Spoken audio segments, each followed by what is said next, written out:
예루살렘아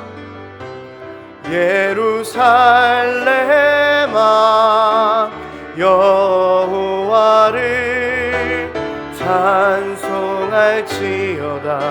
내 하나님을 감사함으로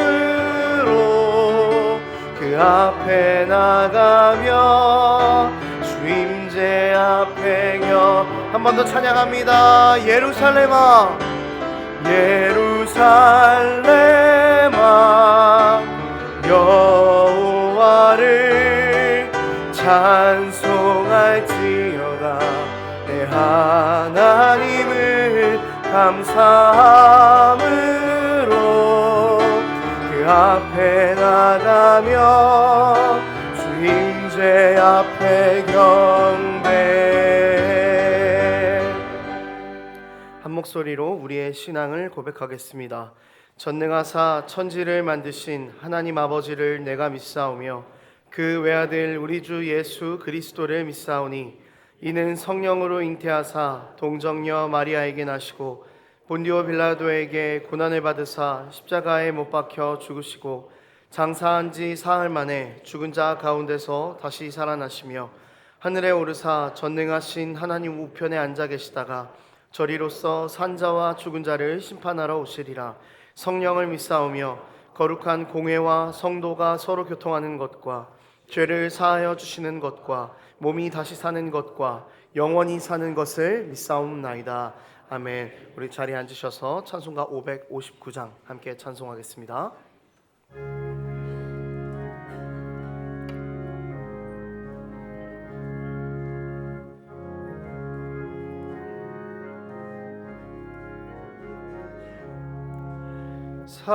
사철의 봄바람 불어있고 하나님 아버지 모셨으니 믿음의 반석도 든든하다. 우리 집 즐거운 동산이라. 고마워라 임마누엘.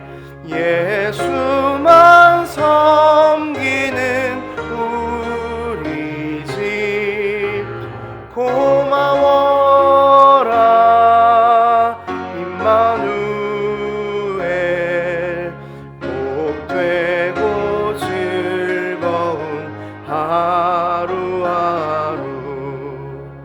어버이 우리를 보이시고 동기들 사랑에 뭉쳐있고 기쁨과 서름도 같이 하니 한간의 조가도 천국이라.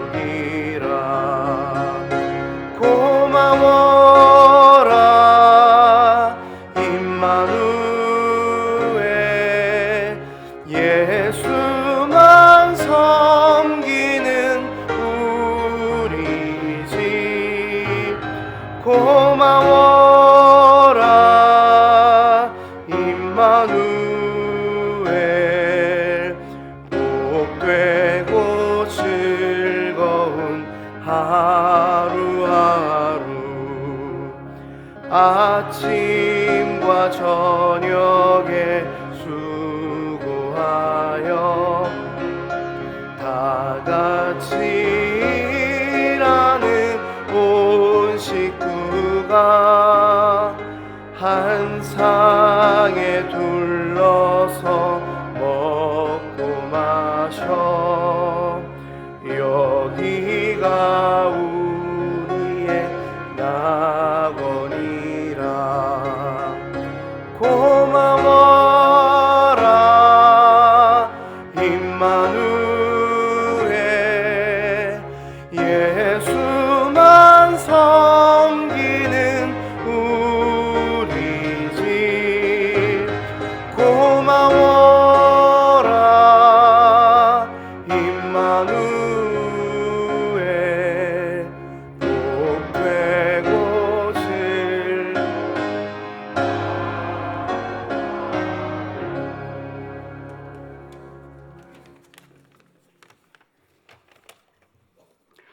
하나님 아버지, 저희들의 삶 가운데 역사하시는 하나님, 하나님의 말씀과 성령님의 인도하심으로 거듭나고 변화되어 저희들의 삶이 새롭게 하심을 감사드립니다.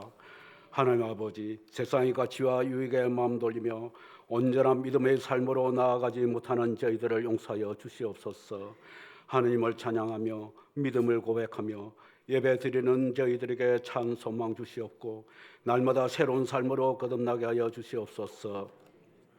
서로 다른 인격체와 연약한 지체들이 함께하여 싸우니 배려하고 화합하여 건강한 교회의 공동체를 이루어지게 하여 주시옵소서. 저희들의 삶의 모든 것 하나님의 은혜이오니 저희들에게 밀려오는 모든 환경이 어려울지라도 믿음으로 승리하게 주시옵고 하나님의 은혜로 저희들의 삶이 감사함이며 축복이게 하옵소서.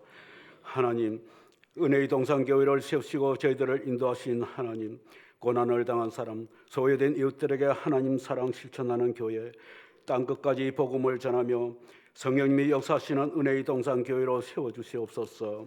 하나님, 교회 여러 부서에서 사랑과 헌신으로 섬기는 성길들이 있습니다. 수고하는 성길들을 기억하여 주시옵고 수고의 열매가 있게 하옵소서. 소명에 순종하며 주신 사명 기쁨으로 감당하며 섬김의 길을 가는 직분자들에게 영육간의 강건함을 주시옵고 하나님의 은혜로 섬기는 모든 이들을 삶을 형통하게 하옵소서. 하나님 아버지, 귀한 사명 감당하시는 담임 목사님 영육간 강건함 허락하여 주시옵고 성령님의 능력을 다하여 주시옵소서. 목사님을 통하여 전하시는 은혜의 말씀이 저희들 안에 충만하게 하시옵고 하나님을 믿는 믿음 위에 굳게 서는 성도들 되게 하여 주시옵소서. 하나님, 저희들에게 허락하신 삶의 모든 시간에 하나님께서 내리시는 은혜, 사랑과 평강이 늘 함께하게 하시옵고 하나님을 믿는 믿음의 길 끝까지 걷게 하여 주시옵소서. 예수님의 이름으로 기도드립니다.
기도하겠습니다. 우리 삶의 영원한 주인 되시는 하나님, 우리가 살아가고 누리는 모든 것들이 하나님의 은혜임을 고백하며 하나님께 귀한 예물을 올려드립니다. 우리가 가진 것의 일부를 우리 삶의 전부인 것처럼 주님 앞에 올려드리오니 하나님, 우리의 예물을 기뻐 받아 주시옵소서. 예물이 사용되는 곳 가운데 교회 이름 남지 않게 하시고 예수 그리스도의 십자가만 철저하게 드러날 수 있도록 아버지께서 은혜를 더하여 주시옵소서. 우리의 모든 삶이 다 주님의 것입니다. 하나님만 이 예물을 통해 영광 받으시고 우리에게 크신 은혜와 사랑을 더하여 주시옵소서. 감사드리며 우리의 영원한 주인이신 예수님의 이름으로 기도드립니다. 아멘. 끝날 때까지 선한 싸움 다 싸울 때까지 끝까지 신실한 주의 종이 되어 주님 앞에 온전하게 서리 나의 달려온 길 돌아보니 곤히 지친 내 인생 여정에 주께서 친히 내 손 붙잡아 주시며 내 걸음마다 늘 인도하시네. 다시 한번 고백합시다. 나의 갈 길 다 끝날 때까지 선한 싸움 다 싸울 때까지 끝까지 신실한 주의 종이 되어 주님 앞에 온전하게 서 아멘. 나의 달려온 길 돌아보니 곤히 지친 내 인생 여정에 주께서 친히 내 손 붙잡아 주시며 내 걸음마다 늘 인도하시네. 고백합시다. 험한 세월 다 지나보내고. 교회 소식 전해드리겠습니다. 은혜동산교회 처음 오신 분들을 주님의 이름으로 환영합니다. 처음 오신 분들은 예배 후에 나가셔서 왼편에 있는 새가족실로 오시면 잘 안내해드리도록 하겠습니다. 지역장 교육이 진행됩니다. 2월 6일 목요일 오전 10시 쉐마센터 3층에 있는 고청실에서 진행이 됩니다. 대상은 지역장들, 부지역장들입니다. 2025년 상반기 특별 새벽기도회가 함께하는 힘이라는 주제로 진행이 됩니다. 2월 17일부터 3월 1일 2주간 진행이 되고요. 오전 5시 15분부터 찬양을 시작합니다. 온 성도가 함께 예배하고 기도하는 귀한 자리가 되기를 소망합니다. 1월 31일 금요 중보 기도 모임은 설 연휴로 쉬어갑니다. 예배국 찬양팀 훈련 세미나가 2월 2일부터 3주간 주일 저녁 6시에 진행이 됩니다. 자세한 내용은 주보를 참고해 주시면 되겠습니다. 늘푸른 마을 광고입니다. 광고에서 보셨듯이 현재 만 70세 이상 어르신들을 위한 늘푸른 모임이 계속해서 진행이 되고 있습니다. 매주일 오전 10시 30분에 늘푸른 마을에서 진행하오니 많은 관심과 또 많은 참여, 기도 부탁드리겠습니다. 늘푸른 교실에서의 식사를 도와주실 봉사자를 모집합니다. 점심시간에 늘푸른 교실에서는 부모님과 어린 자녀들이 식사를 하고 있는데요. 이것을 도와주실 식당 봉사자를 모집하고 있습니다. 봉사 시간은 주일 낮 12시부터 1시까지이고 남녀 각 2명씩 모집하고 있으니 많은 지원 부탁드립니다. 제2권사회에서 판매하는 설맞이 유과, 약과 참기름, 곶감을 주문하신 분들은 오늘 2부 예배 후부터 식당 옆에 모임방에서 수령해 가시면 되겠습니다. 남양여 삼다락에서 선교 기금 마련을 위한 떡을 판매합니다. 1월 26일 1, 2, 3부 예배 후에 비전센터 2층 로비에서 판매합니다. 임명입니다. 순장 임명입니다. 별빛마을 부부 1다락 홍성욱 B, 김미정 B 집사님을 임명합니다. 교역자 동정입니다. 고등부를 섬기고 있는 박수강 전도사님과 청년부 윤세현 자매의 결혼식이 1월 25일 토요일 12시 30분에 송도 센트럴파크 호텔에서 있습니다. 교회에서 버스 출발은 오전 11시에 출발합니다. 새로운 가정이 맺어집니다. 많은 축하와 기도로 함께해 주시고 또 동역해 주시면 감사하겠습니다. 담임 목사님께서는 이번 한 주간 5일 동안 기도 주간을 가지실 예정입니다. 교인 동정입니다. 예단마을 전선미 집사님 모친상 당하셨습니다. 유가족들에게 위해서 함께 기도해 주시면 감사하겠습니다. 새가족 사업장입니다. 향기마을 김주원 성도님 에소코핏 다이어트 광교점 운영하십니다. 이번 주 식당 봉사는 향기마을입니다. 다음 주 식당 봉사는 명절 관계로 쉬어갑니다. 식당도 역시 쉬어갑니다. 다음 주 청소 봉사는 남양 지구마을입니다. 이 시간 함께 하나님의 말씀을 보도록 하겠습니다. 오늘 하나님께서 우리에게 주신 말씀은 요한복음 2장 1절에서 12절까지 말씀입니다. 요한복음 2장 1절에서 12절까지 말씀입니다. 신약성경 144페이지에 있습니다. 한 절씩 교독하겠습니다. 사흘째 되던 날 갈릴리 가나에 혼례가 있어 예수의 어머니도 거기 계시고 그 제자들도 혼례의 청함을 받았더니 포도주가 떨어진지라 예수의 어머니가 예수에게 이르되 저들에게 포도주가 없다 하니 여자여 나와 무슨 상관이 있나이까 내 때가 아직 이르지 아니하니 그의 어머니가 하인들에게 이르되 너희에게 무슨 말씀을 하시든지 그대로 하라 하니라. 거기에 유대인의 정결 예식을 따라 두세 통 드는 돌 항아리 6이 놓였는지라.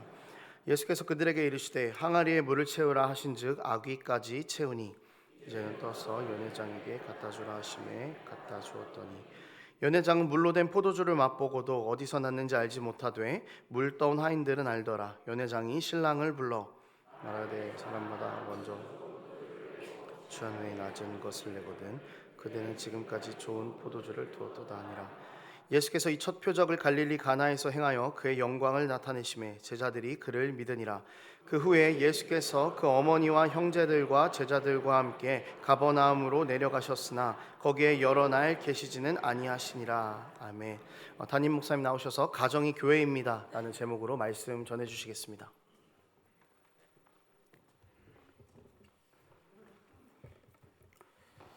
저희 모친은 9남매 중에서 제일 맞이 장녀입니다.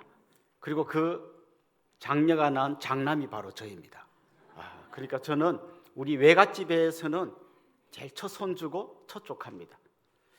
저희 모친이 9남매 장녀니까 그 밑에 우리 삼촌, 외삼촌과 이모들이 8명이 쫙 있잖아요.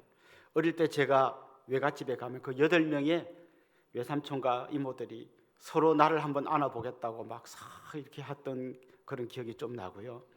그 다음에 그분들이 막 이렇게 자기 용돈을 아껴가지고 제 모자도 사주고 뭐 티셔츠도 사주고 했던 기억이 납니다. 제 밑으로 20명의 동생들이 있습니다. 이종 사촌, 뭐 외사촌이 있는데 뭐 그 친구들도 사랑을 받았겠지만 저하고는 비교가 안 됐을 것 같아요.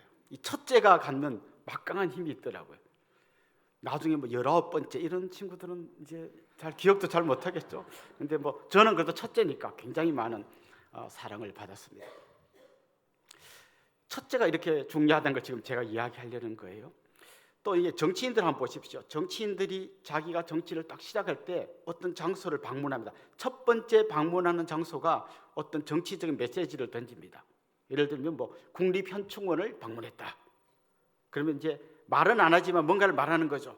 우리 선배들이 조상들이 세우고 여기까지 지켜온 나라를 제가 한번 잘 이어가 보겠습니다. 이걸 이제 뭔가 메시지를 던지는 거죠. 어떤 정치인은 재래시장 이런 데 방문합니다. 지금 바닥에 떨어진 경제를 제가 한번 일으켜 보겠습니다. 이걸 또 어떤 무언의 메시지를 던지는 거죠. 첫 번째, 이것도 첫 번째 방문한 장소가 중요하다는 거죠. 오늘 우리가 읽은 이 본문에는 예수님께서 행하신 첫 번째 표적이 나옵니다. 그 뒤로도 예수님 수많은 표적을 행하셨습니다. 뭐 수많은 병자들을 고치시고 오병이의 기적을 일으키시고 그 모든 표적들이 다 중요했지만 이 첫 번째 표적이 갖는 어떤 굉장한 중요한 메시지가 있습니다. 책의 서론을 보면 나중에 이 책이 어떻게 흘러갈 걸 아는 것처럼 예수님의 첫 번째 표적은 앞으로 예수님이 어떤 일을 하실 건지를 보여주는 굉장히 중요한 메시지를 담고 있습니다. 지금 제가 표적이라는 말을 계속 썼는데요. 표적하고 비슷한 말이 이적 혹은 기적이란 말이 있습니다. 이 기적이나 이적하고 표적은 어떻게 다를까요? 기적이나 이적은 인간의 상식으로는 절대 일어나지 못할 어떤 초자연적인 역사가 일어날 때 기적이라고 그럽니다. 그럼 표적은 뭘까요? 표적도 인간의 상식으로는 절대 일어나지 않을 것 같은 놀라운 일이 일어나는 겁니다. 그런데 그걸로 끝나는 게 아니라 그렇게 일어난 기적이 예수님이 어떤 분이신지를 보여줄 때 이걸 표적이라고 합니다. 이 기적을 통해서 예수님이 어떤 분인지를 알게 해주는 걸 표적이라고 하는 겁니다. 예를 들면 예수님께서 맹인의 눈을 뜨게 해주셨습니다. 이거 기적이죠. 이걸로 끝나는 게 아니라 예수님이 그 맹인의 눈을 뜨게 해주는 기적과 연관해서 전하신 말씀이 있는데 이런 말씀을 전하셨습니다. 나는 세상의 빛이다. 그러니까 이 기적은, 눈을 뜨게 하는 이 엄청난 기적은 예수님이 세상의 빛임을 보여주는 표적이었던 거죠. 또 예수님께서 오병이의 기적을 행하십니다. 보리떡 5개와 물고기 2마리로 5,000명을 먹이십니다. 기적이죠. 그런데 이 기적은 나는 생명의 떡이다 라고 하는 예수님의 이 말씀을 증명해주는 표적이 되는 거예요. 그러니까 표적은 뭔가를 보여준다는 거죠. 예수님이 어떤 분이신지를 보여주신다는 거죠. 오늘 본문에 나오는 표적은 이런 겁니다. 물이 변하여 포도주가 되었다. 보통 유대인들은 결혼 잔치를 7일간 한다고 합니다. 일주일 동안 계속 잔치를 하니까 굉장히 많이 먹겠죠. 그런데 잔치 중간에 포도주가 떨어졌다는 겁니다. 뭐 우리가 생각할 때 포도주는 뭔가 이제 하나의 반주 정도 생각할지 모르지만 이게 그 사람들에게는 빵과 포도주, 우리 지금 밥과 국 이런 정도가 되기 때문에 굉장히 중요한 겁니다. 우리도 좀 이런 거죠. 결혼식에 갔는데 갈비탕이 나왔는데 중간쯤 이제 줄 서서 기다리다 보니까 죄송합니다, 갈비탕이 떨어졌습니다. 공깃밥은 있습니다. 그럼 이제 공깃밥하고 김치 먹으면 뭐야? 결혼식 왔으니 뭐야? 이렇게 되는 거죠. 특별히 유대인들은 명예를 굉장히 중요하게 생각합니다. 만약 이런 일이 일어났다, 중간에 포도주가 떨어져서 다 못 먹었다, 이건 그들에게 굉장히 수치스러운 일이고 그날로 끝나는 게 아니라 한 몇십 년 갈 거예요. 저 집에 10년 전에 결혼식 하다가 아이고 이런 정도의 문화예요. 그러니까 지금 그 안에서는 그 혼주의 입장에서는 굉장히 큰 사건이 일어난 거죠. 그때 예수님의 어머니 마리아가 말씀합니다. 저들에게 포도주가 떨어졌다. 그때 예수님 대답이 좀 심트렁합니다. 여자여, 나와 무슨 상관이 있나이까? 내 때가 아직 이르지 못하였나이다. 이런 말을 합니다. 굉장히 좀 불손한 태도 같고, 여자여, 엄마 보고 또 여자여는 뭐야? 사실 여자여는 우리가 생각할 때는 이 번역상 되게 엄마 보고 어떻게 여자를 하나 하지만 그 당시로서는 굉장히 존중하는 호칭이에요. 그러니까 여자여는 우리가 별로 궁금해할 이유가 없습니다. 그냥 굉장히 높여서 부른 말이라고 생각하면 되는데 그 다음 말이 좀 헷갈립니다. 나하고 무슨 상관입니까? 이건 청소년들이 어쩔 이렇게 하는 말처럼 들려요.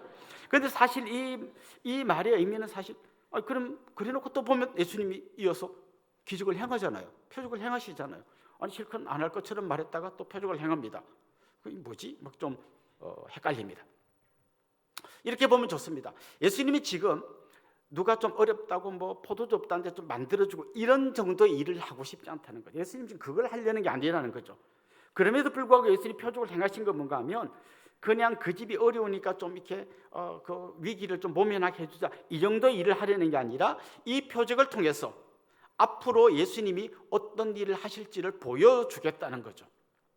그러니까 이건 지금 급한데 포도주 어디 사러 갈 때도 급한데 예수님 빨리 착 해준 이런 정도의 이야기가 아니라 앞으로 예수님 행하실 큰 이야기를 보여주는 거라는 거죠. 천주교에서는 이 본문 굉장히 좋아합니다.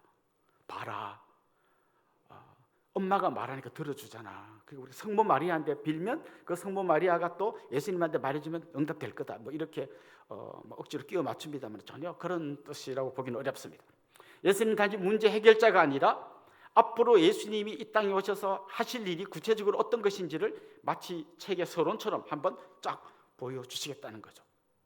한마디로 말하면 물이 변하여 포도주가 되게 하는 것이 앞으로 예수님이 하실 일이라는 거죠. 물, 이게 그동안 인간이 갖고 있던 절망, 온갖 힘들고 해결하지 못할, 그리고 마침내 지옥으로 떨어질 이 깜깜하고 절망적인 게 물이라면 예수님이 행하실 포도주는 뭡니까? 새로운 세상이 왔다는 거예요. 특별히 이제 오늘 본문에서 이어지는 말씀들이 있습니다. 그 말씀들이 뭔가 하면 요한복음 2장 그 뒷부분에 보면 예수님께서 성전에 가셔서 뭐 이 성전을 헐라 내가 3일 만에 다시 짓겠다 이렇게 할 때 사람들이 아니 46년 동안 지어도 다 못 지은 성전을 네가 3일 만에 어떻게 짓냐 이런 이야기가 이어집니다. 그런데 요한이 뭐라 그럽니까? 그건 바로 성전 대신 예수님 자신의 몸을 가리킨 것이다. 자, 지금 이 이야기하고 방금 예수님이 가나의 혼인잔치에서 보여준 표적이 연결되는 거예요. 지금까지는 이스라엘 백성들이 성전에 가서 제사를 지내고 하나님 앞에 요만큼 난 길로 겨우 가서 하나님을 만났다면 이제 그런 세상은 끝났다. 이제 새로운 세상이 왔는데 예수님이 성전이 되셔서 자기를 십자가에 내어주셔서 자기가 친히 제사장이 되시고 제물이 되셔서 죽어주심으로써 우리에게 놀라운 구원의 역사를 이루어 가시는 새로운 세상이 왔다라는 걸 보여주는 게 바로 물이 포도주가 된 이 사건의 의미라는 거죠. 이어서 요한복음 3장에 넘어가 보면 니고데모 이야기가 나옵니다. 니고데모는 바리새인입니다. 굉장히 경건하게 살고 율법을 철저히 지키던 사람입니다. 그런데 예수님이 이 사람에게 폭탄선을 하십니다. 당신은 다시 태어나야 합니다. 율법을 지키고 또 지켜가고 뭔가를 이루어서 하나님을 만나는 그런 종교의 시대가 아니고 이제는 예수 그리스도를 믿는 믿음으로 새로운 존재로 다시 태어나는 그게 진짜 예수님이 전하려고 하는 복음의 핵심이라는 것이죠. 그게 바로 물이 포도주가 되는 이 사건을 통해서 예수님께서 보여주시려고 했던 것이죠. 결국 예수님은 거기 있는 하인들에게 말씀하십니다. 여기 있는 손 씻는 물, 그 항아리에 물을 가득 채우고 그 물을 떠서 연회장에 갖다 주라. 갖다 줬더니 포도주가 되었다는 것이죠. 그동안 율법을 지켜서 하나님과 뭔가 가까워지려고 했던 이 유대교의 오랜 역사는 끝났고 이제 예수 그리스도의 십자가 희생으로 절망에 있는 사람들에게 소망을 주고 어둠에 있는 사람에게 빛을 주고 죽음 가운데 있던 사람들에게 생명을 주는 새로운 시대가 열렸다라는 것을 지금 예수님께서 이 표적을 통하여 보여주고 있는 것이죠. 진짜 이제 그 예수님을 만나게 되면 쓸모없는 인생, 남에게 고통을 주고 자기만한 이기주의자들이 변하여 완전히 새로운 사람이 되는 세상이 온 거예요. 성경에서 예수님 만난 사람들의 면면을 보십시오. 삭개오, 자기 백성들의 그 피를 짜내가지고 불을 축적했던 이 삭개오가 예수님 만났습니다. 내 재산의 절반을 가난한 사람에게 나누어주고 남의 것을 토색한 것이 있으면 내가 4배나 갚겠습니다. 그럼 완전히 새로운 사람으로, 마치 물이 포도주가 된 것처럼 새로운 사람으로 변해버린 것이죠. 저는 오늘 이 자리는 여러분의 인생의 긴 역사를 다 알지 못합니다. 아마 여기에는 말은 안 했지만 어두운 흑역사를 갖고 있는 분들도 계실 거예요. 부모님에게 학대를 당하고 때로는 집에서 쫓겨나고 뭐 때로는 뭐 이혼하고 어떤 분들은 부끄러운 과거, 옛날에 뭐 감옥 갔다 온 사람이 있는지도 모르겠어요. 안 들켜야 될 텐데. 그런데 저는 오늘 여러분에게 말씀드리고 싶어요. 저는 궁금하지 않습니다. 여러분의 과거를 묻지 않겠습니다. 왜요? 우리는 그 과거의 연장선상에 있는 사람이 아니라 예수님을 믿는 순간 전혀 다른 존재로 바뀌게 되기 때문입니다. 고린도서 5장 17절에서는 여러분이 잘 아는 말씀이 나옵니다. 그런즉 누구든지 그리스도 안에 있으면 새로운 피조물이라. 이전 것은, 그 부끄러운 모든 과거의 이야기들은 지나갔으니 보라, 뭐가 됐다? 새 것이 되었다. 이게 바로 예수님이 지금 말씀하려는 거예요. 너의 과거가 물과 같은 거였다면 이제 나를 만나는 이 순간부터 너는 포도주로 바뀌는 거야. 전혀 다른 존재로 바뀌게 된다는 거죠. 그리스도께서 우리 안에 들어와 계시면 내 안에 계시는 그리스도와 내가 계속해서 소통하게 됩니다. 그럼 주님의 마음과 내 마음이 점점 맞아 들어가게 됩니다. 주님이 싫어하는 걸 나도 싫어하게 되고, 주님이 가려고 하는 곳에 나도 가게 되고, 주님이 기뻐하는 일을 나도 하게 되는 것이죠. 그래서 고린도서 5장 14절에서는 이렇게 표현합니다. 그리스도의 사랑이 우리를 강권하시는도다. 그리스도의 사랑을 내가 경험했어요. 그랬더니 막 이 사랑이 나를 강권하는 거예요. 여러분, 아무나 사랑을 할 수 있는 게 아닙니다. 사랑을 받아본 사람만이 사랑할 수 있습니다. 그리스도의 사랑을 진짜 깊이 받아들이면 이 사랑이 내 마음의 가슴을 뛰게 만들고 나도 어떤 그리스도의 사랑을 흘려보내고 싶은 이런 마음을 주시는 거예요. 그리스도의 사랑이 우리를 강권하시는 도다. 이렇게 예수님은 첫 번째 표적을 통해서 예수님이 어떤 일을 하실지를 보여주셨습니다. 그런데 한 가지 질문이 생깁니다. 왜 하필이면 주님 이 엄청난 기적을 결혼식장에서 행하셨을까? 주님, 이것도 어떤 우리의 메시지를 주는 거죠. 왜 하필 그 정치인이 현충원에 갔을까? 왜 재래시장에 갔을까? 예수님은 왜 하필이면 결혼식장에서 이 표적을 행하셨을까? 그게 주님의 어떤 의도가 있다는 거죠. 주님이 열어가실 새로운 세상이 시작되어야 할 첫 번째 장소는 바로 가정이라는 거예요. 가정에서 먼저 물이 포도주로 바뀌는 이 놀라운 역사, 지옥 같은 삶이 천국으로 바뀌는 기적의 역사가 일어나야 한다는 것이죠. 하나님이 제일 먼저 세우신 기관이 가정입니다. 교회가 생기기 전에, 국가가 생기기 전에 가정을 먼저 세우셨어요. 그런데 놀랍게도 사탄이 제일 먼저 공격한 것도 가정이에요. 범죄한 이후에 한 사람 한 사람이 죄인의 자리로 떨어진 것과 마찬가지로 가정이 와해되었습니다. 아담이 처음 하와를 봤을 때 막 감동해가지고 인류 최초의 시를 지었습니다. 이는 내 뼈 중에 뼈요 살 중에 살이라. 깊도다. 막 이런 시를 지었어요. 근데 딱 범죄하고 나더니 뭐라 그러니까 너 왜 먹었니? 그랬더니 이 여자가 먹으라 해서 먹었습니다. 여러분, 대화 중에 이 자가 들어가면 분위기 험악해지는 거 아시죠? 막 같이 아니 이 사람이 이 들어갔어요. 또 막 부부 싸움하다 이 편내가 이러면 이제 막 난리 나는 거죠. 이 자 들어가면 굉장히 분위기 험악해지는 거예요. 뼈 중에 뼈요 살 중에 살이라고 한 여인을 보고 이 여자가 먹으라 해서 먹었다는 거죠. 가정이 와해되어 버립니다. 가인이 아벨을 죽여버립니다. 가정이 완전 콩가루 집안이 되는 거예요. 범죄한 이후에 개인도 무너지지만 가정이 완전히 무너지는 거예요. 근데 예수님께서 오셔서 범죄한 우리를 회복시킬 뿐만 아니라 무너진 가정을 새롭게 하시겠다고 바로 이 결혼식장에서 이 표적을 행하셨던 거죠. 사실 가족은 가장 가까운 사람입니다.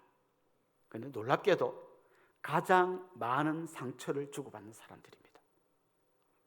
어떤 상담하시는 분들 이야기 들으면 이 사람의 가장 어두운 흑역사가 어디냐? 김정은이 막 전쟁을 일으키려고 막 핵을, 이것 때문에 상처받은 사람 아직 저는 못 봤어요. 주로 어떤 아빠가 때리고 뭐 엄마하고 뭐 싸우고 뭐 어쩌고 전부 가정에서부터 많은 상처를 받습니다. 그리고 이 상처가 해결되지 않은 채로 결혼하면 이 상처가 그 다음 때로 또 이어져 갑니다. 그렇게 미워했던 아버지의 모습이 자기의 모습이 되는 거죠. 오늘 보면 우리에게 도전하고 있습니다. 여러분의 가정이 과거에 어떠했던지 예수님 만났다면 새로운 가정이 되어야 합니다.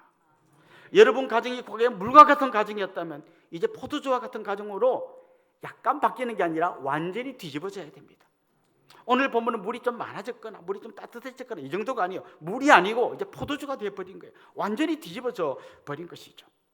그렇게 미워하고 죽이고 싶고 도망가고 싶던 가정이 이제 주님 만난 이후에 작은 천국이 되는 이 아름다운 그림을 주님께서 지금 오늘 본문을 통해서 보여주시는 거죠. 사실 여러분, 그 전에 예수님께서 그 물을 가득 채우라 할 때 그 물이 어떤 물입니까? 생수가 아니에요. 손 씻는 물이에요. 아마 가득 채우라 하는데 빈 데다 채운 게 아니라 한 뭐 반쯤 있었는지 모르겠어요. 이미 누가 손 씻고 들어간 그 물이에요. 거기를 마실 수 있겠습니까?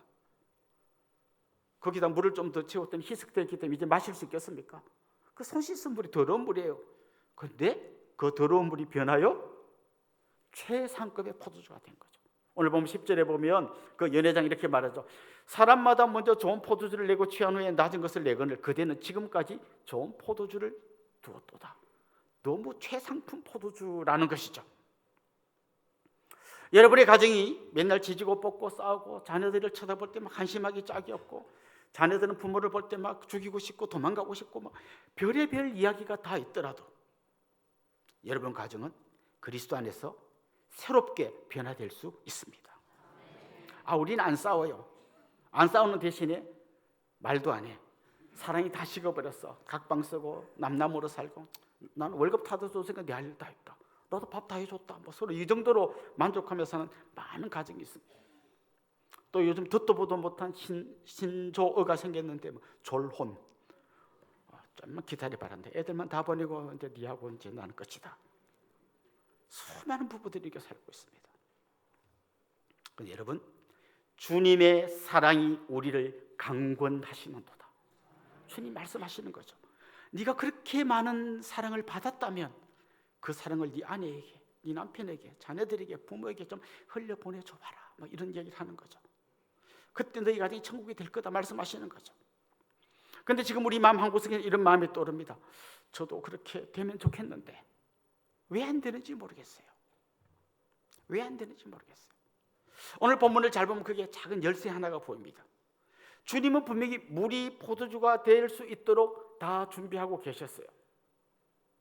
그런데 뭔가 탁 요술봉 같은 걸 댔더니 포도주로 착 바뀐 다음에 야, 이걸 갖다 줘라 이렇게 하지 않고요, 아직 여전히 더러운 물인 상태로 있는데 하인들에게 말씀하시죠. 그 전에 마리아가 먼저 하인들에게 말했습니다. 너희에게 무슨 말씀을 하시든지 그대로 하라. 어떤 성경학자는 이렇게 말합니다. 아마 이거 초대교회 표였을 것이다. 우리는 움직이는 교회입니다. 이것처럼 초대교회 플래카드는 없었지만 너희에게 무슨 말씀을 하시든지 그대로 하라, 이게 아마 그들의 표였을 것이다. 한번 보십시오. 마리아가 너희들에게 무슨 말씀 하시든지 그대로 하라 했더니 예수님이 말씀하시죠. 항아리 물을 가득 채고 퍼서 연회장에 갖다 주라. 갖다 줬더니 어떻게 됐습니까? 포도주로 바뀌었습니다. 언제 바뀐지는 모르겠어요. 뜨고 출발할 때 바뀐지 가다 바뀐지 줄 때 바뀐지 그건 모르지만 출발할 때는 물이었는데 도착할 때는 포도주였어요. 하인들은 이렇게 생각했을 겁니다. 왜 하다가 되네? 왜 될까? 뭐지? 되네? 이 과정이 있었던 거죠. 아마 여러분에게도 이런 과정이 필요한 거예요. 주님은 이미 여러분의 가정이 어떻게 해야 천국이 되는지 성경을 통해서 다 알려주셨어요. 그런데 여러분 이렇게 생각해요. 절대 안 돼요. 어떻게 우리 포도주가 됩니까? 어떻게 우리 가정이 천국이 돼요? 말도 안 돼요. 목사님, 우리 남편하고 하루만 있어 보세요. 진짜 그런 마음이 드는지 한 번만 진짜 겪어보고 말씀하세요. 너무 모르시는 것 같아요. 안 돼요. 안 될 줄로 믿습니다. 이렇게 하는 거죠. 근데 뭐라고 말합니까? 뭐라고 말씀하시든지 그대로 해봐라. 분명히 그럴 거예요. 좀 해보면서 안 되잖아요. 봐요. 그렇잖아요. 우리 집은 안 되잖아요. 되네. 이런 과정도 일어나야 한다는 거예요. 결국은 주님이 다 준비해놓고 주셨는데도 순종이라는 열쇠로 그 문을 안 열면 이만한 보물단지가 있는데도 나는 그걸 경험하지 못하는 거예요. 그리고 마음만 열어라 해도 말하는 거죠. 열어봐야 소용없어요. 우리 집은 안 될 거예요. 되면 손가락이 장을 찢을 거예요. 계속 이런 말을 하는 굳건한 믿음으로, 진짜 주님이 말씀하신 거 안 믿으니까, 안 믿는 믿음, 이거 뭐라고 설명해야 될지 모르겠네요. 이 믿음으로 그 좋은 보물단지를 못 여는 거예요. 그런데 이 하인들은 나중에 알죠. 순종하니까 되네 라는 걸 경험하는 거죠. 주님이 이미 답안지를 다 공개해 주셨어요. 요대로 받았으면 100점이야. 저 안 받았을 거예요. 그거 쓴다고 되나요? 계속 우리가 이렇게 버티고 있는 거죠. 범죄한 이후에 제일 먼저 일어난 일이 이런 겁니다. 범죄한 이후에 하나님께서 하와에게 이런 말씀을 하십니다. 또 여자에게 이르시되 내가 네게 임신하는 고통을 크게 더하리니 네가 수고하고 자식을 낳을 것이며 너는 남편을 원하고 남편은 너를 다스릴 것이니라. 이제 임신의 고통은 무슨 해산의 고통은 뭔지 여러분 아시겠죠? 그런데 이런 말씀하셨어요. 너는 남편을 원하고 남편은 너를 다스릴 것이다. 이게 무슨 말이지? 남편을 원한다는 말이 무슨 말이지? 이걸 좀 의역하면 이렇습니다. 너는 남편 다스리기를 원하고 남편은 너를 다스릴 거다. 무슨 말이에요? 가정에 내전이 일어나는 거예요. 왜요? 서로 다스리려고. 서로 다스리려고 하니까 내전이, 전쟁이 일어나는 거죠. 예수님께서 이런 깨어진 가정을 회복시키는 방법은 뭔가 하면, 서로 다스리려고 하는 이런 가정에게 예수님이 보여주신 답안지는 뭔가 하면 십자가예요. 내가 죽을 때 오히려 엄청난 생명의 역사가 일어나는, 하늘의 미랄이 땅에 떨어져 죽을 때 100배가 맺히는, 이게 예수님이 보여주신 답안지. 그럴 줄 알았다. 나는 또 언제 또 여러분 믿기 시작합니다. 또 나는 십자가는 아니다. 내가 왜 죽냐? 지금까지 밟힌 것만 또 억울한데 왜 죽냐? 예수님 방식은 내가 십자가를 지고 죽음으로써 우리 가정을 살리겠다는 거예요. 세상의 방식은 절대 이런 논리를 듣지 않고 말도 안 되는 소리라고 생각합니다. 지금 여러분 우리나라를 한번 보십시오. 왜 나라가 이 지경이 됐습니까? 내가 더 강해져서 저놈을 죽여야 내가 산다는 거예요. 이 사람도 그렇게 생각하고 이 사람도 생각해요. 우리가 살살하니까 만만하게 보내, 더 세게 하자, 더 많이 모이자.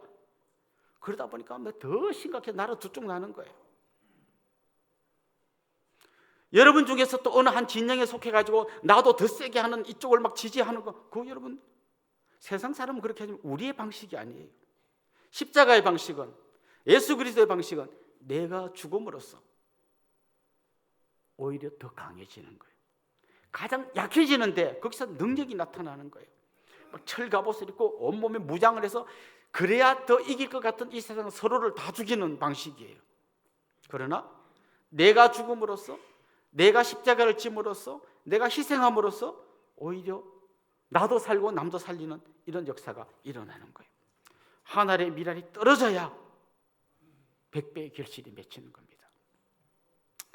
아내 여러분, 여러분 가정의 머리는 남편입니다. 아멘 소리가 너무 작지 않습니까? 그럼 아내는 뭐냐? 아내는 목이에요. 머리는 목이 돌리면 돌아가게 되어 있어요. 그런데 목이 너무 뻣뻣하면 절대 머리가 안 움직여요. 그런데 목이 부드럽게 돌리면 머리는 돌아가게 되어 있어요. 여러분이 힘을 빼시고 오히려 내가 죽으려고 하면 머리가 돌아갈 줄 믿습니다. 이게 사실 성경의 원리예요. 남편이 머리라고, 왜 남편이 머리예요? 나도 머리예요. 그러니까 이게 그 처음에 하나님 말씀하신 대로 서로 다스리려고 싸우는 거 되는 거죠. 당신이 우리 집의 머리입니다. 힘을 빼면 이상하게 이 머리가 목이 돌리는 대로 돌아가게 돼 있다는 거죠. 하나님께서 우리에게 주시는 방식은 바로 이런 방식입니다. 특별히 여러분의 이런 마음이 요만큼 들 때 그거를 말로 표현하는 게 굉장히 중요합니다. 오늘 제가 가정에 꼭 필요한 말 4가지를 알려드릴 텐데 한번 따라해 보면 좋겠습니다. 미고사축. 뭔지 아시겠죠? 미안해요. 고마워요. 사랑해요. 축복해요. 그런데 마음은 있는데 입에서 잘 안 나와요. 한번 어떤 분이 쓴 에세이를 읽은 적이 있는데요. 이분은 미국에서 오래 이제 생활하다가 한국에 돌아서 남편을 만나 결혼했는데요. 남편하고 차를 타고 대판 싸워갖고요. 아내가 화가 나서 고속도로에서 문 열고 내렸대요. 그런데 겨우 이제 해가지고 다시 남편하고 어떻게 해가지고 딱 근데 남편이 이제 이렇게 말하더래요. 밥 먹으러 가자. 밥? 근데 이 남편의 이 말은 무슨 뜻일까요? 미안해요. 그래서 아내들에게 꼭 필요한 게 통역기가 꼭 필요해요. 예? 밥 먹으러 가자. 아, 미안해 하는구나. 이렇게 알아들어야 돼요. 그 남편 여러분, 왜 통역기가 필요합니까? 그 미안하다고 하면 되잖아요.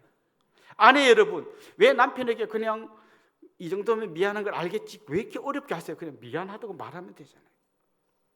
고맙다는 말이 왜 안 나오죠? 제가 한 2주 전에 말씀드릴 것 같은데 집에 가서 다시 한번, 숙제를 못 하신 분은 다시 한번 해보세요. 여보, 나하고 살아줘서 고마워요. 당신이 있어서는 너무 행복해요. 내 인생의 최고 잘한 결정은 당신하고 결혼한 거예요. 그 말할 때 분명히 여러분의 남편이 이렇게 말할 거예요. 당신 뭐 사고 쳤어? 분명히 이렇게 말할 거예요. 그런데 아니야. 생각하면서 당신이 너무 고마워. 그때 여러분 귀를 조금만 열고 잘 들어보세요. 남편이 갑자기 꿀꺽 침을 삼키는 소리가 들릴 거예요. 지금 막 눈물이 날라는 걸 참으면서 꿀꺽. 이런 게 자꾸 이어져야, 오고 가야 그 가정이 작은 천국으로 바뀌어져 가는 거예요. 여러분의 자녀들 중에 막 사춘기에 접어들고 이런 아이들이 정말 여러분을 힘들게 할 거예요. 사춘기 자녀를 둔 부모님들은 벽에 이 구호를 써붙여야 돼요. 메뚜기도 한철이다. 이렇게 써붙여요. 그리고 막 걔가 막 이상한 짓 할 때마다 그걸 계속 보는 거예요. 메뚜기도 한철이다. 한 3년만 지나면 괜찮아진다. 이건 오랜 역사 속에서 증명된 겁니다. 메뚜기도 한철이다. 그리고 사춘기 자녀를 둔 사람일수록 이 펜스를 좀 넓게 쳐야 돼. 막 이렇게 쳐놓고 막 안 일어나, 옷 안 입어, 양치됐어, 뭐 어떻게 막 빨리 안 가, 이러면 애가 막 지죽고 나 죽는 거예요. 그런데 이 정도 넓게 치고 어느 정도 넓게 치나 하면 집에만 들어오면 됐다. 이 정도 넓게 치세요. 공부를 했냐 안 했냐, 학원에 갔냐, 선생님한테 확인하고. 그럼 애가 나도 어여티 독립할 수 있는데 엄마가 나를 안 믿어주는 거야. 그렇다면 내가 독립했다는 걸 더 보여줘봐야 되겠다. 오토바이도 타고 가출도 하고 봐, 나 얼마나 독립, 이걸 보여주려고 하는 거예요. 거기에 휘말리지 마시고 펜스를 넓게 치시고 메뚜기 단철이다. 그래 놓고 그냥 기도하세요. 하나님, 우리 아들을, 우리 딸을 지켜주세요. 이게 안 되면 이제 갱년기 엄마랑 사춘기 애랑만 지죽고 나 죽는 거예요. 이런 게 오늘 들은 이 이야기들이 들었는데 뭔지 잘 안 될 때 여러분 다시 십자가 앞으로 나아가야 합니다. 이거는 우리의 의지로 되는 게 아니라 그리스도의 사랑이 나를 강권하게 해야 되는 거예요. 주님이 나한테 보여준 이 사랑이 다시 내 가슴을 뛰게 하고 움직이게 해야 되는 거예요. 그래서 가정이 천국이 되고 가정이 움직이는 교회가 돼서 내가 가는 우리 가정이 제일 먼저 교회가 되고 거기서 거룩한 예배가 있고 하나님 임재가 있는 그런 가정이 되게 해야 하는 거죠. 특별히 요즘 많은 부부들의 그 문제들의 안속으로 파고 들어가 보면요, 평범하고 잘 사는 가정에는 이 문제가 아주 작은 문제인데 깨어지는 가정의 한 90%는 이 문제가 있어요. 무슨 문제인가 하면 창세기에서 하나님이 가르쳐주신 걸 안 하는 가정이 있어요. 두 사람이 벌거벗었으나 부끄러워하지 않았다. 이 말이 무슨 말인지 아시죠? 이걸 안 하는 가정은 결국 그 깨어지는 가정은 이 문제가 90% 돼요. 지금 귀찮다고 각방 쓰시는 분들, 여러분의 과거는 묻지 않겠습니다. 이 말씀 앞으로 돌아가야 합니다. 가장 기본적인 건데 설교자도 참 말하기 좀 어려운 문제이잖아요. 제가 요 정도 말하면 다 알아들으실 줄 믿습니다. 그게 무슨 뜻이에요? 이런 분 없기를 바랍니다. 이 부부 관계가 잘 회복돼야 합니다. 그래서 정말 여러분 안에서, 이 가정 안에서 좋은 말이 오고 가고 또 벌거벗어도 부끄럽지 않고 메뚜기도 한 채를 붙여놓고 진짜 내가 십자가 앞으로 매일 나가서 그 사랑을 경험하고 그 사랑이 나를 강권하게 하시면 여러분의 가정이 물이 변하여 포도주가 된 것처럼 천국의 복된 삶으로 바뀔 줄로 믿습니다. 예수님께서 첫 번째 행하신 표적이 결혼식장에서 행하신 이게 첫 번째 표적이었어요. 예수님이 마지막 날에 다시 오실 때 그때는 어린 양의 호린잔치가 있을 거예요. 그래서 예수님의 역사는 결혼식에서 결혼식으로 끝납니다. 예수님은 이 아름다운 결혼식과 앞으로 이루어질 완벽한 결혼식 사이에 우리에게 천국의 맛을 지금부터 좀 미리 맛보고 있으라고 가정을 주셨어요. 여러분 안에 주님의 그 사랑에 강권하시는 말씀에 순종해서 이런 작은 기적이 일어나서 여러분 가정이 먼저 물이 포도주로 바뀌는 역사가 일어나고 여러분의 가정이 교회가 되는 그런 귀한 역사가 있기를 주님의 이름으로 축원합니다. 우리 같이 한번 찬양하고 기도하도록 하겠습니다. 주께 두 손 모아 빈 찬양 같이 하겠습니다.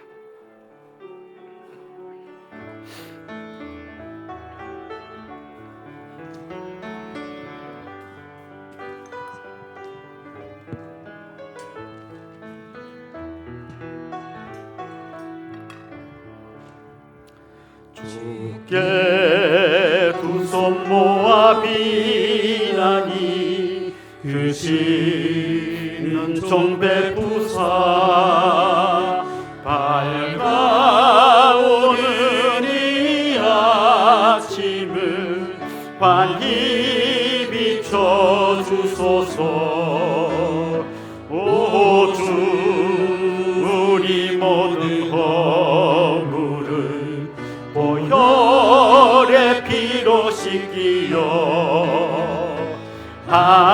하나님 사랑 안에서 행복을 갖게 하소서. 서로 믿음 안에서 서로 소망 가운데 서로 사랑 안에서 손잡고 가는 길. 오 주 사랑의 종소리가 사랑의 종소리가 이 시간 우리 모두를 감싸게 하여 서로 믿음 안에서 서로 믿음 안에서 서로 소망 가운데 서로 사랑 안에서 손잡고 가는 길. 오 주 사랑의 종소리가 사랑의 종소리가 이 시간 우리 모두를 감싸게 하여 주소서. 우리 말씀을 생각하면서 같이 기도하겠습니다. 주님은 물로 포도주를 만드신 분이십니다. 그 주님을 인격적으로 깊이 만나 그 주님의 사랑이 우리를 강권하실 때, 그리고 우리가 그 강권하시는 주님의 말씀에 순종할 때 우리의 삶이 완전히 새롭게 변화될 줄로 믿습니다. 주님께서 우리의 낡은 생각을 잘라주시고 주님 닮은 거룩한 인격으로 변화시켜 주옵소서. 특별히 주님, 우리 가정이 변화되어 작은 천국이 되게 해주십시오. 남편과 아내, 부모와 자녀가 서로 주도권을 지르고 다투기보다 주님의 말씀을 따라 서로를 존경하고 사랑하면서 작은 천국을 이루게 하옵소서. 우리 이런 제목을 한번 합심해서 통성으로 기도하겠습니다. 살아계신 우리 하나님 아버지, 참으로 주님께서 우리에게 허락하신 너무 소중한 가정이 있습니다. 그런데 하나님, 가장 천국의 경험을 맛보아야 할 가정, 서로를 힘들게 하고 서로에게 상처를 주는 가장 슬픈 공간으로 바뀌어져 있습니다. 주님, 우리를 불쌍히 여겨 주시옵소서. 주님께서 우리 속에서 역사하셨고 주님이 우리에게 베푸신 그 놀라운 은혜를 우리가 기억할 때 그 사랑이 우리를 강권함으로써 정말 우리 삶에 변화가 일어날 줄 믿습니다. 주님, 단순하게 믿고 순종하여서 정말 우리 같은 가운데 하나님의 놀라운 통치가 이루어지게 하여 주시고 서로 주도권을 다투는 그런 가정이 아니라 우리 가정의 모든 주도권을 주님께 내어드리면서 회복되고 치유되고 하나 되는 아름다운 가정이 되게 하여 주시옵소서. 하나님 아버지, 우리 주님께서 물로 포도주를 만드신 것처럼 절망 가운데 흑암 가운데 있는 우리에게 빛과 생명을 주시는 줄로 믿습니다. 먼저 우리 가정에서 이런 역사가 일어나기를 간절히 소망합니다.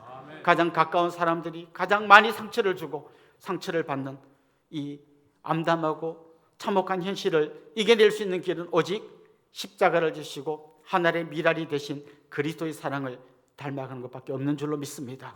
우리 속에서 그리스도의 사랑이 강권하실 때에 작은 순종을 하게 하여 주시고, 그래서 우리 가정이 천국이 되는, 움직이는 교회가 되는 놀라운 역사가 있게 하여 주옵소서. 감사하고 예수님의 이름으로 기도드리옵나이다. 아멘. 이제 저를 잠깐 주목해 주시면 좋겠습니다. 같이 좀 축하하고 또 환영하면 좋겠는데요. 지난주가 생일이었던 분, 우리 같이 한번 축하하면 좋겠습니다. 한번 손 들어보시죠. 손 들고 자리에서 한번 일어나 봅시다. 지난주가 생일이었던 분, 예, 중간에 계십니다. 또요, 뒤에도 계십니다. 지난주 생일이었어요. 저쪽에도 계십니다. 지난주가 또 결혼 기념일이었던 분, 같이 한번 일어나 보실까요? 참 이상한 것은 생일은 많은데 결혼을 거의 안 하신 것 같아요. 여러분 가정이 회복되기를 원하신다면 이때도 꼭 일어나시면 좋겠어요. 혹시 우리에게 처음 오신 분, 또 등록하기를 원하는 분, 그런 분도 한번 용기를 내서 한번 손 들어 봅시다.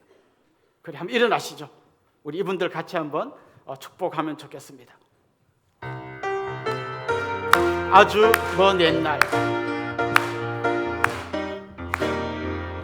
아주 먼 옛날 하늘에서는 당신을 향한 계획이 있었죠. 하나님께서 바라보시고 좋았더라고 말씀하셨네. 이 세상 그 무엇보다 귀하게 나의 손으로 창조하였노라.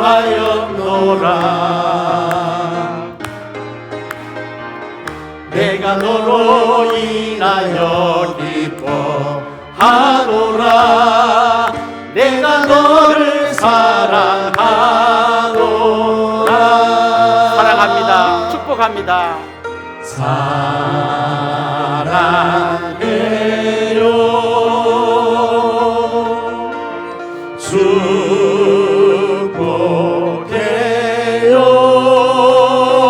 축복해요.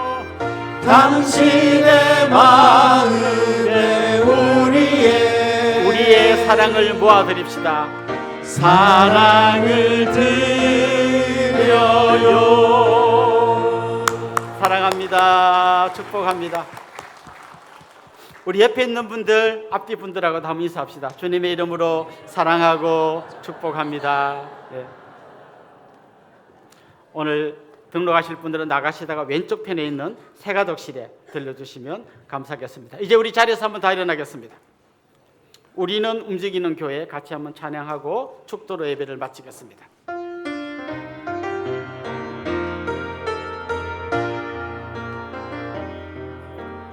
우릴 택하여 빛으로 살게 하신 그네 놀라운 임그심 따라 내가 일어섭니다.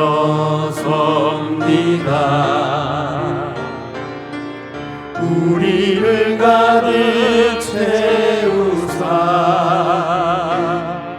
부욕해 하신 주 사랑 그 완전하신 열심으로 내가 나갑니다. 우리는 주의 움직이는 교회 하나님 기뻐하신 향기 되리 보배가 되신 주만 사랑하리 부르신 곳에서 오직 주님만 예배하리. 우리 주 예수 그리스도의 은혜와 하나님 우리 아버지의 극진하신 사랑과 성령님의 감화, 감동, 위로, 교통, 충만하심이 사랑하는 주님의 백성들과 그 가정 위에 이제로부터 영원토록 함께 있을지어다. 아멘.